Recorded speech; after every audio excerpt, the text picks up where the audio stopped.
નમસ્કાર વિદ્યાર્થી મિત્રો, વર્લ્ડ ઇનબોક્સના કરંટ અફેર્સના લેક્ચરમાં ફરી આપનું હાર્દિક સ્વાગત છે. આજના લેક્ચરમાં આપણે જોઈએ ચીનની એક દેશ બે વ્યવસ્થા નીતિ એટલે કે one nation two systems policy. તો આ પોલિસીનો અર્થ શું થાય અને તે ક્યારથી ચાઇનાની અંદર અમલમાં આવી, એટલે કે ચાઇના દ્વારા ક્યારથી એનો ઉપયોગ થઈ રહ્યો છે, દરેક બાબતની ચર્ચા આપણે લેક્ચરમાં કરીશું. તો 1970ના દાયકાની અંદર ડેંગ શિયાઓપિંગ દ્વારા ચીન અને તાઇવાનને એક કરવા માટે આ વ્યવસ્થા લાવવામાં આવેલી, એટલે કે one nation two systems policy. Deng Xiaoping એવું ઈચ્છતા હતા કે તાઇવાન ચીન સાથે ભળી જાય. એના માટે થઈને ચીને તાઇવાનને એક ઓફર પણ કરી કે તાઇવાન ચીનના સાર્વભૌમત્વ હેઠળ પોતાની મૂડીવાદી અર્થવ્યવસ્થા અમલમાં લાવી શકશે. પરંતુ તાઇવાનના કમ્યુનિસ્ટ લોકોએ યાની કમ્યુનિસ્ટ પાર્ટીએ ચીનના આ પ્રસ્તાવનો અસ્વીકાર કર્યો, એટલે આ તમારી ચાઇનાની ચોકલેટ અમારે જોઈતી નથી, તાઇવાન વાળાએ સ્પષ્ટ ના પાડ્યું. ત્યારબાદ ચીનની અંદર ગૃહયુદ્ધ ફાટી નીકળ્યું, જેમાં ચીનના સામ્યવાદીઓ એટલે કે કમ્યુનિસ્ટોએ ચીનના રાષ્ટ્રવાદીઓને હરાવી દીધા. એટલે હારેલા રાષ્ટ્રવાદીઓ કે જે ચાઇનાના છે તેઓ તાઇવાન જઈને વસવા લાગ્યા અને એટલા માટે થઈને ચાઇના તાઇવાન ઉપર પોતાનો અધિકાર જમાવવાનો પ્રયત્ન કરી રહ્યું છે, અથવા તો તાઇવાનને પોતાનો ભાગ ગણાવી રહ્યું છે કે ત્યાં રહેનારા લોકો ચાઇનાના લોકો છે, પરંતુ કેવા તો કે રાષ્ટ્રવાદી લોકો છે.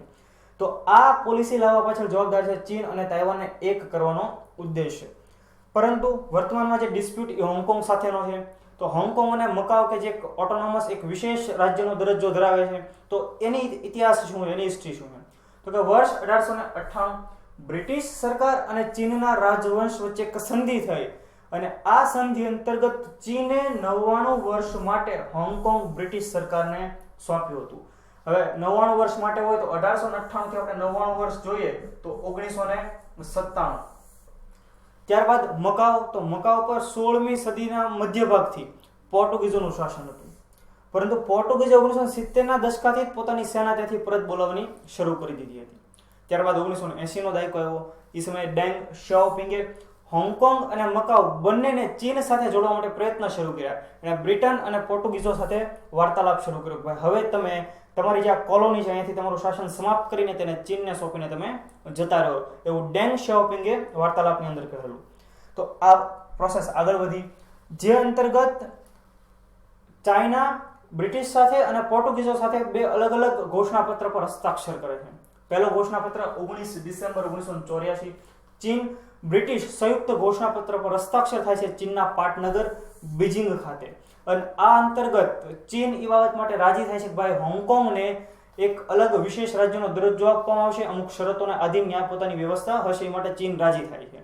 અને તો જ આ એ ઘોષણાપત્રની અંદર જોગવાઈ એવી હતી. એટલે ત્યાર પછી બીજી એક ઘોષણાપત્ર 26 માર્ચ 1987ના રોજ સાઇન થયું કે જેની અંદર ચીન અને પોર્ટુગીઝ ગવર્મેન્ટ વચ્ચે મકાઉ બાબતે હોંગકોંગને જેવી રીતે અલગ વિશેષ રાજ્યનો દરજ્જો આપવામાં આવ્યો હતો આવશે, એ મુજબ જ આ ઘોષણાપત્ર પર હસ્તાક્ષર કરવામાં આવ્યા હતા. એટલે ત્યારબાદ 1 જુલાઈ 1997 થી હોંગકોંગ અને 20 ડિસેમ્બર 1999 થી મકાઉ અમુક શરતોને આધીન, યાદ રાખો તમે, અમુક શરતોને આધીન ચીનના અંડરમાં આવ્યા, પરંતુ એક રીતે એ અલગ પણ રહેશે. તેને પોતાની ગવર્મેન્ટ હશે, તેને પોતાની ચલણી સિક્કાઓ, ચલણી નોટો હશે, પરંતુ એ કહેવાશે કોની સાથે જોડાયેલા, તો કે ચીન સાથે જોડાયેલા, અને એક રીતે ચીનથી અલગ પણ હશે, ત્યાંની વ્યવસ્થા અલગ પણ હશે. તો આવી રીતે હોંગકોંગ અને મકાઉ ચીનનો ભાગ બન્યા હતા. ત્યારબાદ 50 વર્ષ માટે બંને દેશો માટે એક બંધારણ પણ બનાવવામાં આવેલું, મિની બંધારણ 50 વર્ષ માટે, જે હોંગકોંગ માટે વર્ષ 2047 સુધી અને મકાઉ માટે વર્ષ 2049 સુધી લાગુ રહેશે. પરંતુ ત્યારબાદ શું તેની કોઈ હજી જોગવાઈ કરવામાં આવી નથી.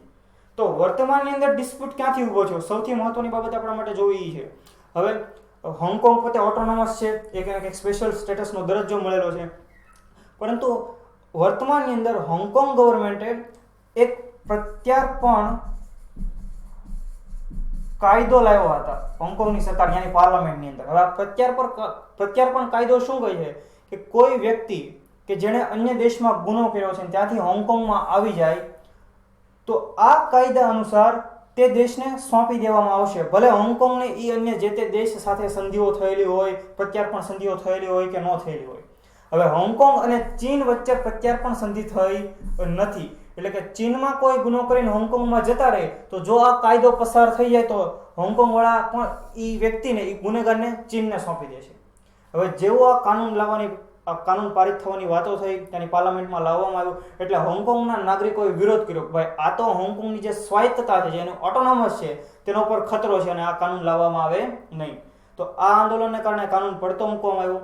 હવે આ આંદોલનને દબાવવા માટે થઈને ચીની સેના ત્યાં ઘણો બધો કાળો કેર વર્તાવી રહી છે. તો આપણે પ્રશ્ન થાય તો ક્યાં ગયું માનવ અધિકાર? તો આ બધી બાબતો વચ્ચે આજે હોંગકોંગની અંદર આંદોલનો થઈ રહ્યા છે. તો દોસ્તો આ આખી મેટર હતી, શા માટે હોંગકોંગમાં આંદોલનો થયા, કેવી રીતે હોંગકોંગ અને મકાઉ ચીનનો એક રીતે ભાગ બન્યા, એક કેવી રીતે અલગ રાજ્યોને દરજ્જો મળ્યો, તથા ચીનની one nation two system policy શું છે. જો આપના વિડીયો પસંદ આવ્યો તો તેને લાઈક કરો, વર્લ્ડ ઇનબોક્સની ચેનલને સબસ્ક્રાઇબ કરો તથા નવા વિડીયોની નોટિફિકેશન માટે બેલ આઇકન જરૂર પ્રેસ કરો. Thank you very much.